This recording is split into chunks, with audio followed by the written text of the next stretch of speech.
হঠাৎ ক্যামেরায় ধরা পড়ল এক অদ্ভুত কর্মকাণ্ড, যা মুহূর্তেই ছড়িয়ে পড়ে সামাজিক যোগাযোগ মাধ্যমে। ভ্যানে করে ভিক্ষাবৃত্তির সময় এক ব্যস্ত মহাসড়কে পাগল পথশিশুটির সাথে রাস্তায় অনৈতিক কাজ করল ভাই পরিচয় দেওয়া আরেক ভিক্ষুক। মেয়েটির সম্পর্কে জানতে চাইলে বলে ও গ্রামের প্রতিবেশী বোন। তার কর্মকাণ্ডের সম্পর্কে প্রশ্ন করলে এড়িয়ে যায়, পরে ভিডিও ফুটেজের ভয় দেখালে সেখান থেকে পালিয়ে যায়।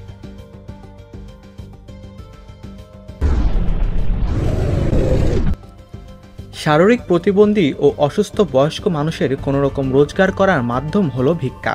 তবে এক শ্রেণীর মানুষ এই ভিক্ষাকে পুঁজি করে অশ্লীল কর্মকাণ্ড করে যাচ্ছে, যার ফলে প্রকৃত অর্থে যাদের সাহায্যের প্রয়োজন তারা বঞ্চিত হচ্ছে।